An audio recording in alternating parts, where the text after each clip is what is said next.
going for about 9 years now, and it sort of started in an embryonic form, and then very quickly I moved up here, and then started working with Rob. 2003? 2003, and we were both lucky to be between jobs for a period of a few months, which meant we could spend a lot of time sat in a cellar messing about, occasionally writing, occasionally recording, messing about. And it just gave us a chance to sort of decide what we wanted to do. There was more Jack Daniels bottles in that particular room than there was guitars at the time, I seem to remember. Yeah, we sort of had to sort of sort of room we had to tidy up if you wanted to have a party after a rehearsal. It was a bit of a mess, but yeah, it gave us a nice time to sort of decide what we wanted to do, really. And then the band's sort of grown from there. It started off just as a hobby, playing gigs on mainly sort of Mondays and Tuesdays, I guess. In pubs? In pubs. Any particular pubs in Huddersfield? Any particular pubs, really? we went everywhere. I mean, basically we would do some gigs that were excellent, and then in between those, we'd do gigs on a Tuesday night to one man and a dog.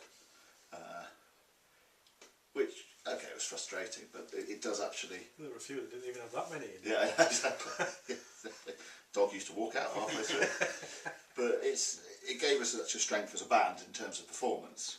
Because I think we decided if you just wait for the good gigs, which come every couple of months or so, then you don't grow as a band. You know, you have to go through. It's almost like earning your stripes. You know, you play the rubbish, and it's a live rehearsal, if you like. And we did quite a bit of that. And then as we started to get a little bit more popular, we were able to start turning down the rubbish gigs. And then Maya became involved and brought Maya in. And then after that, Ian came in. And then we were great. And then we were great.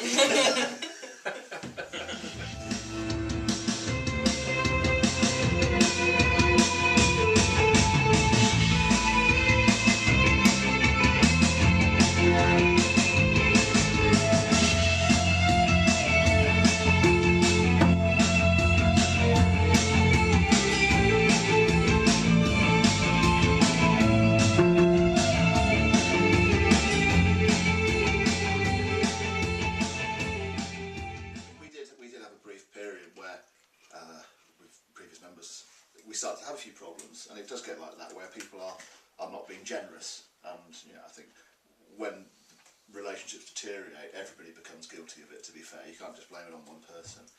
But if you can't say to somebody, I think you shouldn't play on this verse for fear of offending them, then you're not serving the song, you're serving your ego, which is no good. And then taking that one step further, if you can get on with your songwriting and your playing, you've got to get on with you sitting in a van. You've got to get on with you sitting in the airport. We spend a lot of time in vans, departure lounges, hotels, and that's part of it. The etiquette of knowing that everybody gets up at the same time, everyone's ready to travel, everybody loads in, all these kind of things. And I think a lot of bands fall apart, not about what's going on stage, but about the process of getting to the stage. I don't see the point of not playing live. I don't see the point of going out with a show that's all produced on backing tracks or everything so tight. Playing live is different, it should feel different. Particularly if you've got a very loyal following. You want the songs to be different on different nights. You want them to have different feels. Also, quite often we may start off with a song that's quite basic. We play it live for a few months and it finds itself. You see what the audience react to. There was one or two that were going to be dropped, and then by playing them live, you find out what works. Or sometimes the audience find the hook. You think, that's the bit that everybody's singing back. That's the bit we go with. But live music is very important. Unfortunately, a lot of people who don't go to live music regularly don't experience it like it. They get used to seeing very polished performance, very expensive performance. And it's not till it goes to live that they get drawn. But we've always prided ourselves on the fact that we can play live, and we do play live. It's important because of the difference between live and CD and CDs live anyway. If we're going to recreate the CD, we might as well start by the CD and listen to the bedroom. Yeah. And besides which, like a CD, it's good fun, really, songwriting and recording. It's a enjoyable, creative process. I mean, sometimes you feel the pressure when it's like, you've got to get something finished because you've got all the production ready to go and what have you. It's an enjoyable process, but that's it. You know, there's no, you know, someone might write a nice review or so, or like the CD, and that's all very nice, but it's not like you don't get the immediacy of someone kind of clapping or, you know, moving their feet.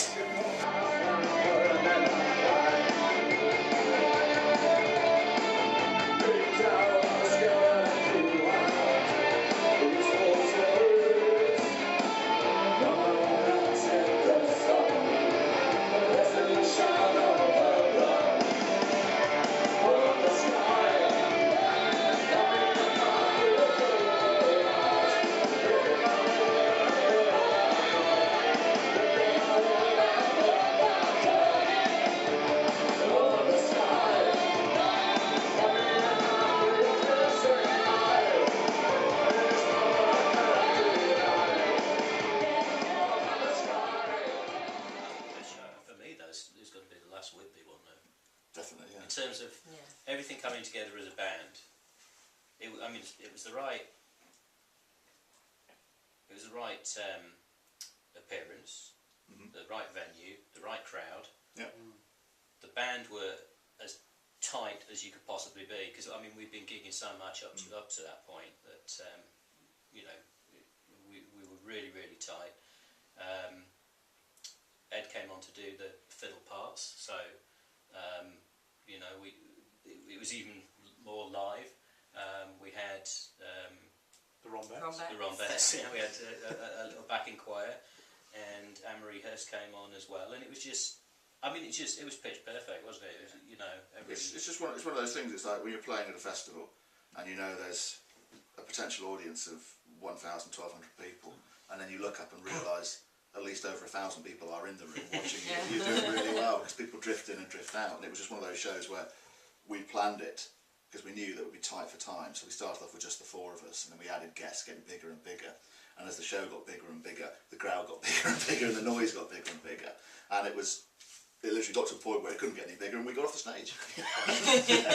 And it worked a treat. Again, it was one of those things where we had literally our set time to the minute, and I think we negotiated 4 minutes extra only that morning or something.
It was just before the recession kicked in, and there was a lot of pubs and venues that you could actually get quite a reasonable fee for turning up and playing, and we did a few of these to fund one of our albums, and we had basically a number of quite well paid gigs, but they were all in the arse end of nowhere, and we played in Redcar. I don't know what, I've never been to Redcar since, and I might never go again, and it was very nice, but you walk out there and you think, this isn't our audience, and, you know, and basically they've all got like 8 tattoos and 4 teeth.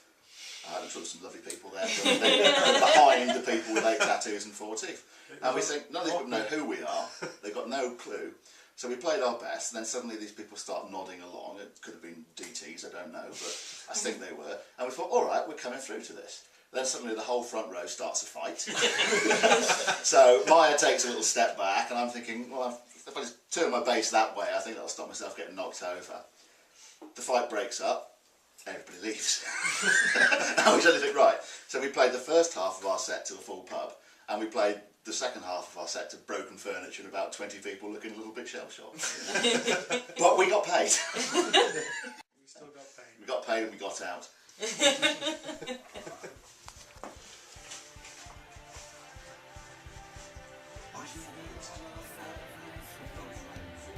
Being in a band is like being married to 7 people at the same time who all have Does different Dave know about demands and all want to take the mickey out of you, usually at the same time, usually in unison, you know, I absolutely resent that. and putting on my voice, apparently. We do get evicted from our dressing room every now and again. You know, it's like, Get out, I want to change, or get out, I want to see this building. The thing is, nobody else ever takes the piss out. They wouldn't dare. That's what you think. Do they have any particular bad habits you've got to tell us about?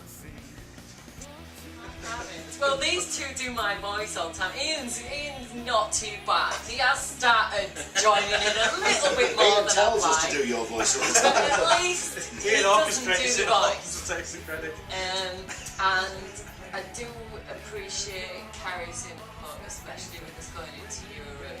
This one here who thinks it's alright as soon as he wakes up after we've had an hour's worth of sleep to start straight away. Anyway, that's what I'm saying.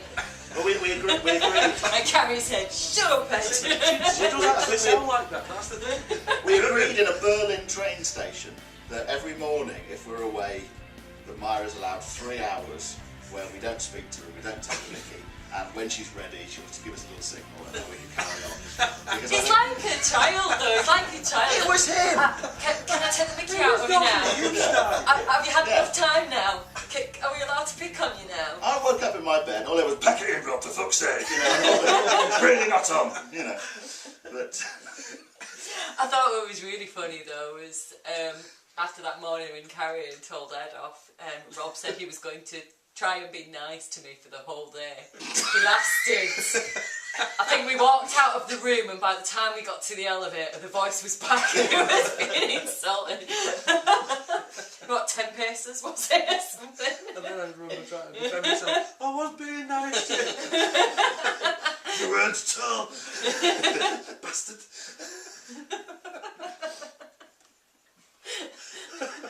we have a friend who used to refer to her as Radio Maya, I think. He's just like, Anyway. we don't get a chance to say much for it. We look out for her as well, don't we? And we look after you Yeah. sometimes. We carry you out of venues when you're too drunk.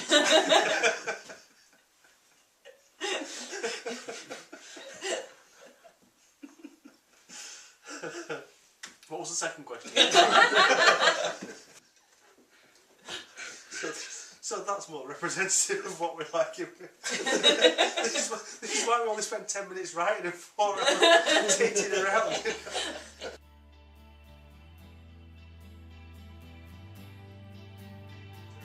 It depends when somebody's watching this interview, really, isn't it? Just check your watch, check your calendar, and the answer's either yes, very soon, God, I don't know, or watch this space.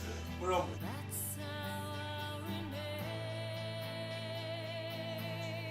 Subject. Are there any bands or singers that stand out to you as a particular musical influence? Maya. And I like you and Rob too.